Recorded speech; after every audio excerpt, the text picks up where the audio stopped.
హే guys, welcome back. ఇవాళైతే రథ సప్తమి ఎలా celebration చేసుకున్నామో దాని ప్రాసెస్ ఏంటో అనేది ఈ వీడియోలో మీకు క్లియర్గా చూపిస్తాను. వీడియో స్కిప్ చేయకుండా చూసేయండి. ముందుగా నా ఛానల్ని సబ్స్క్రైబ్ చేయకున్న వాళ్ళు ప్లీజ్ సబ్స్క్రైబ్ చేసి బెల్ ఐకాన్ క్లిక్ చేయండి. నేను పెట్టిన ప్రతి వీడియో మీ వరకు రావాలి అంటే నోటిఫికేషన్ మోడ్ అయితే ఆన్ చేసుకోవాలి. ఫస్ట్ అయితే మనము పాలు పొంగించుకుంటాం కాబట్టి దానికి కావాల్సినవన్నీ మనం రెడీ చేసుకోవాలి.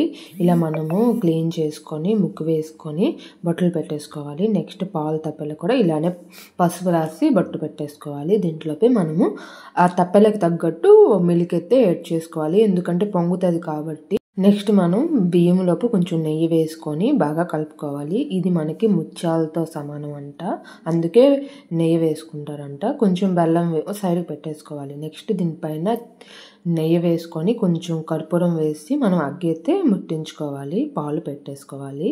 ఇది బాగా పొంగాలి.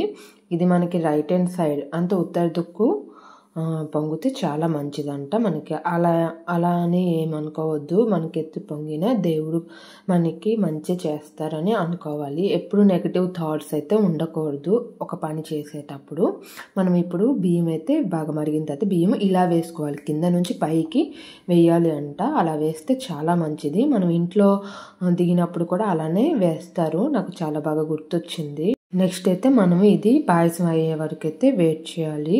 చాలా సేపు పట్టేస్తుంది. మేము 5:30కి స్టార్ట్ చేస్తే మనకి 6:30, 6:45 అలా అయిపోయింది. ఈలోపు మనం రథం అయితే ప్రిపేర్ చేసుకున్నాము. ఎలా ప్రిపేర్ చేసుకున్నామో క్లియర్గా చూపిస్తున్నాను. ఇలానే ప్రిపేర్ చేసుకున్నామన్నమాట. చాలా మంది టీత్ క్లీన్ చేస్తారు కదా, దాంతో కూడా చేస్తున్నారు. అది అంత మంచిది కాదనిపించింది. ఆకులు కుడతారు చూసారా, దాంతో చేస్తే చాలా మంచిది. మనకి అవైలబుల్ లేకపోతే మరి ఏం చేస్తాం, దొరికితే మాత్రం దాంతోనే ట్రై చేయండి, చాలా మంచిది. నెక్స్ట్ దీంట్లో బెల్లం వేసుకొని బాగా కలుపుకోవాలి. ఇది బాగా కుక్ అయిన లోపు మనం రథం అయితే పూర్తి చేసేయాలి.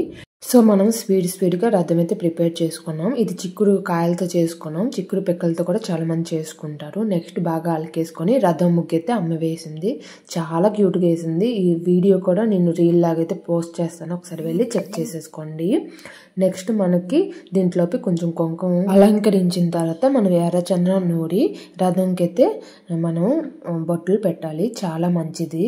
సూర్యదేవుడికి చాలా ఇష్టము, వినాయకుడికి కూడా చాలా ఇష్టం. మీకు అవైలబుల్ ఉంటే ఎర్రచందనం ప్రిపేర్ చేసుకోండి, లేదు అంటే నార్మల్ చందనం అయినా పర్లేదు, కుంకుమ పెట్టేసుకోవచ్చు.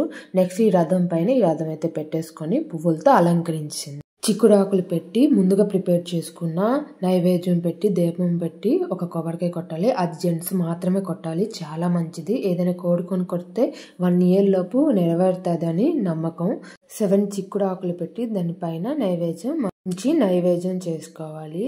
ఇది చాలా మంచిది. ఇయర్ మొత్తం మనకి ఆరోగ్యం ఉంటుందని నమ్ముతారు, చాలా మంది చేస్తారు.